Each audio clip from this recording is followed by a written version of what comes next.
Stop being so bright. What are you doing?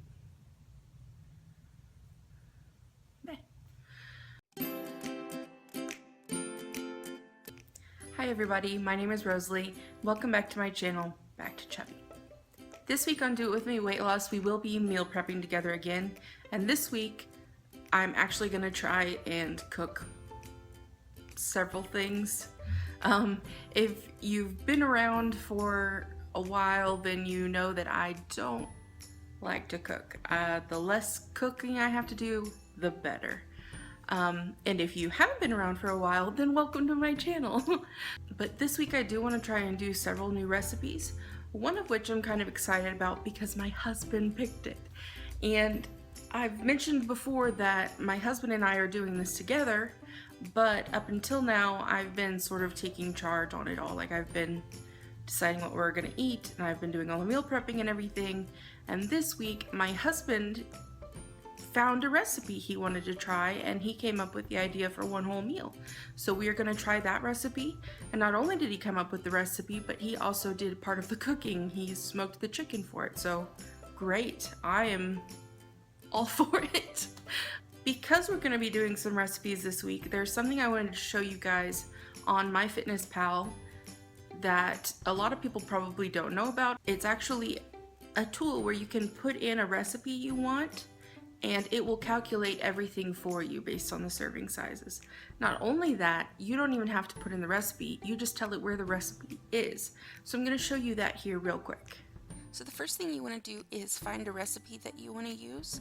I have found zucchini and feta cakes from the Dinner Mom blog, and if you scroll all the way down, you'll see that there is an actual recipe here, and you want to make sure that that's on the web page you want to use. Then you just highlight and copy the web address and go to MyFitnessPal. For the next part, you can either click on the food tab right here or click on add food. Either one will work. And then click on the recipes button right here. This will take you to the recipe importer, and all you need to do is paste the web address here and click import recipe.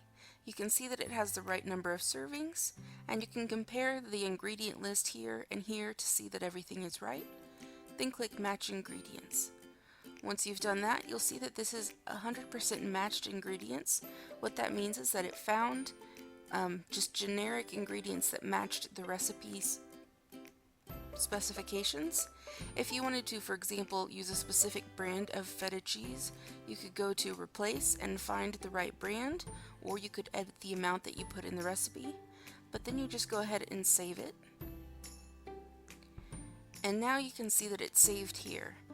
You can either click log it on the recipe box, or in the future, if you're in your food diary, you can go, let's say, to lunch and click add food, and then go over to recipes and just put a check mark and click add checked, and you're done. Okay, so it's really that simple. Part of the reason I'm showing you this is because if you are one of the people who goes to my blog, which I will link down below, to use the meal plans and the nutrition guides for this week, if you look at the nutrition guide, it'll just say the name of whatever the recipe is. So for example, like the spicy orange chicken or whatever the case might be.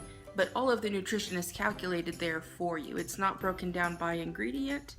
But I am also going to link to all of the recipes that I'm using today down in the description box as well. Filming this now, the day after I prepped it, I've had a chance to try them all, and they're all really good. So I definitely recommend that you go over to the blogs that I'm linking down below and check them out. Let me know down in the comments below how it turned out, or if you think you're gonna try it, because I'd love to hear from you. Okay, let's go ahead and get to the meal prep now, and then we will catch up afterwards. For breakfast, I'm going to be making overnight oats in the apple pie taste. So I'm going to put half a cup of oats into a baggie, along with some cinnamon. And I'm going to use half a teaspoon, but you can use more or less depending on what you like.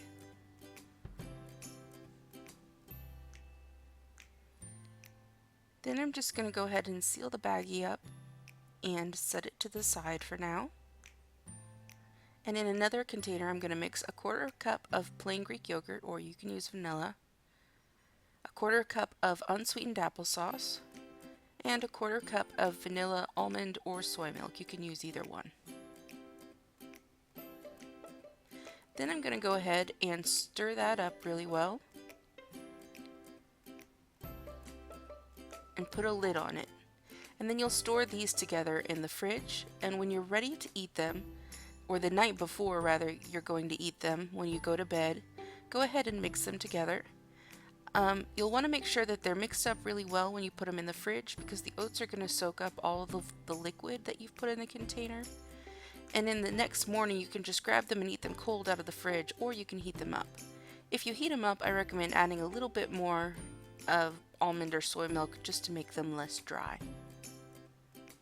And then I will also have an apple and an egg. For lunch, there's actually going to be 3 parts, the first of which is broccoli. So I'm going to go ahead and just chop all of the florets off of the stems. They don't have to be perfect.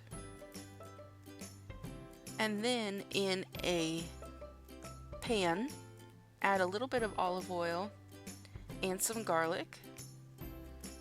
This is the pre-chopped garlic. And then once it gets warm, go ahead and add your broccoli. You're just going to saute them enough to get them a little bit soft and a little bit warm, and the color will start to come out a little bit. Because of the size of a pan, or because there's only so much space in a pan, you'll probably have to do several batches to get all of the broccoli for the week cooked. I believe I ended up having to do 3. Once that's done, just go ahead and set it aside and we'll work on the next part.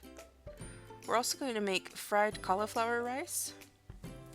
And I started by chopping up some green onions and put them in a bowl. And just so I don't go crazy or overboard with the sodium while I'm actually cooking, I'm going to pre-measure my soy sauce, and this is low sodium soy sauce. But I'll just go ahead and mix them together now and then set that aside. Next, I'm going to chop up my onions and then set them aside in a bowl and get out my frozen peas. The recipe calls for frozen peas and carrots, but Aldi's didn't have frozen carrots, so I'm going to chop up my own. I'm using baby carrots just because they're softer and they've already been cleaned, but you'll probably want to cut them up smaller than I do here. And once I have about a cup, I will mix them in with my other vegetables. Lastly, I'm going to crack a couple eggs into a bowl and scramble them up really well. And I'm going to set that aside in the fridge until I'm ready to use it. Finally, I'm going to cut up some cauliflower, and we're going to be trying to chop it into pieces about this big or smaller. And a lot of times if you cut off the edges, it'll just sort of crumble, but you might have to chop a lot if you don't have a food processor. If you do have a food processor, this will go quite a lot faster, or you can be like me and remember when you're almost done that you have a cheese grater, and that will also work a lot faster. Otherwise, you'll be chopping forever. When that's all chopped, I'm going to put some sesame oil in the bottom of my pan, and then add all of my vegetables to it. I'm just going to stir fry those until the onions and the carrots are softer. Once it's cooked down, I'm going to scoot it to the side, and it's time to add in the scrambled eggs. Once they get cooking, I'm going to sort of slowly mix it in with the vegetables so that it becomes one big sort of goopy mess. And once everything's stirred in, I'm going to add my cauliflower rice and just sort of slowly stir it in until it's pretty well blended before I put on my soy sauce and my green onions. Then just keep stirring and set it aside when you're done. Finally, I'm going to make healthy orange chicken, And for this to be healthy, you're going to want to make sure that you get orange juice that doesn't have a lot of sweetener added and isn't from concentrate. And then you'll just need a couple cups of that, depending on how much you want to make. A couple tablespoons of cornstarch,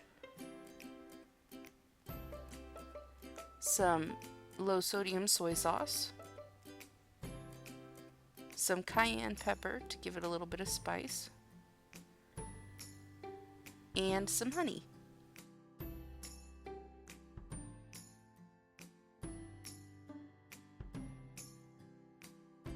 This is when you would also cook your chicken.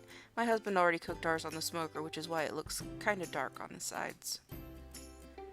Before you put your sauce in the pan, you want to whisk it up one more time, just so you're sure to get it blended. And then once you put it in the pan, you want to keep stirring so that it doesn't separate. You'll notice as you stir that you start to get these little chunks that almost look like marmalade or jelly of some sort. That just means that it's starting to thicken up like it's supposed to. So just keep stirring. And pretty soon you'll get this really thick goop. And once it's about the consistency of caramel or caramel, you'll want to go ahead and start adding your chicken. Add it a little bit at a time so that you can get it all coated well and so that it doesn't splash on you. But just keep stirring and eventually you'll wind up with this. Okay. Then I'm going to portion out all of my stuff for the week, first by putting the fried rice in the containers, then by putting the orange chicken in. I'm not measuring it real carefully, I just know how many servings I made, so I'm just going to spread it out evenly.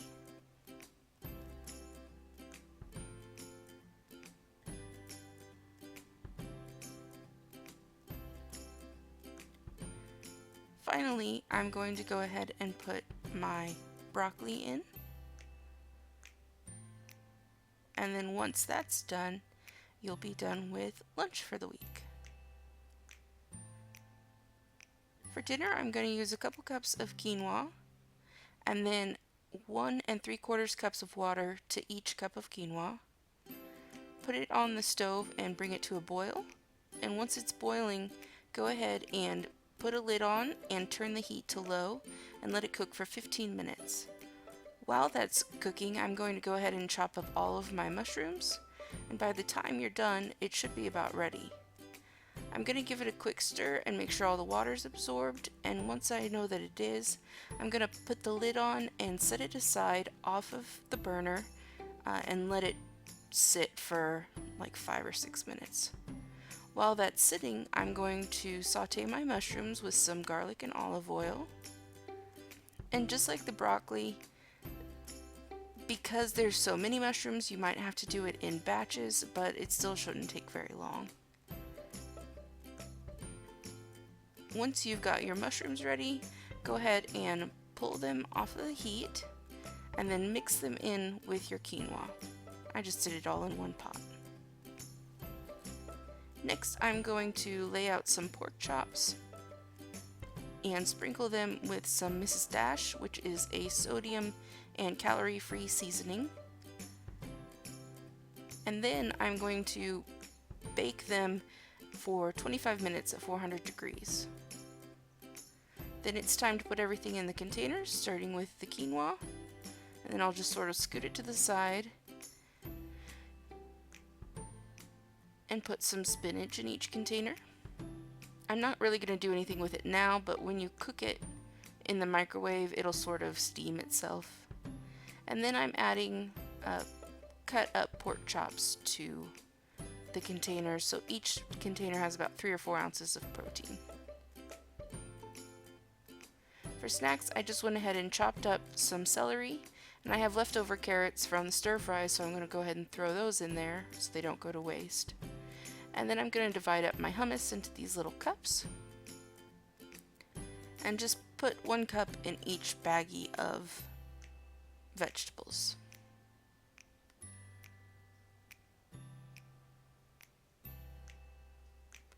Finally, I'm going to put 1 cup of edamame in baggies.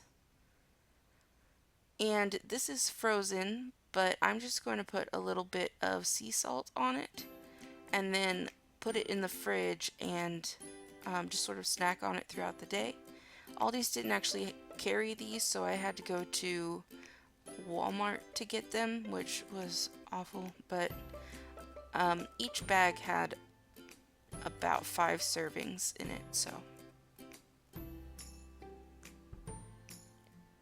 Then I'll just seal that up, set it to the side, and then do it 11 more times, and I'm done. This is what a full day would look like.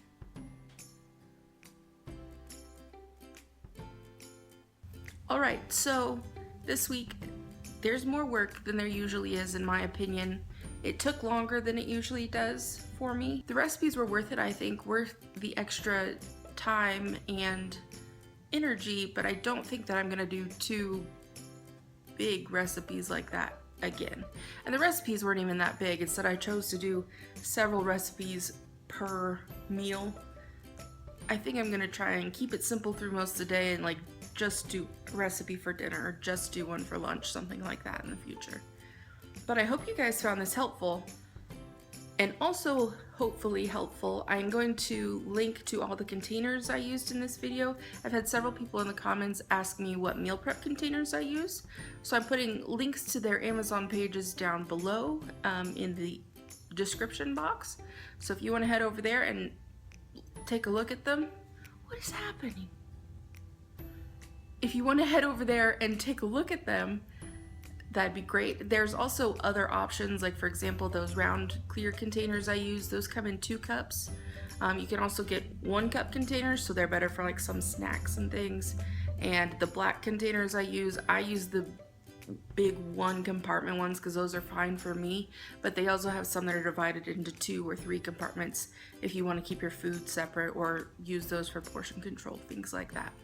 Anyway, let me know down in the comments if you're going to try any of these recipes, and subscribe if you want to see more stuff like this. I also think that next week I might talk a little bit more about how I do all the meal planning before I do the meal prepping in the Do It With Me Weight Loss series, because just seeing the meal preps is helpful, but I think there's some other tools that I can give to people and I want to give to people. So let me know also down below if that's something you'd like to see. Thank you all so much for sticking with me, and I'll see you again on Friday for my next weigh-in.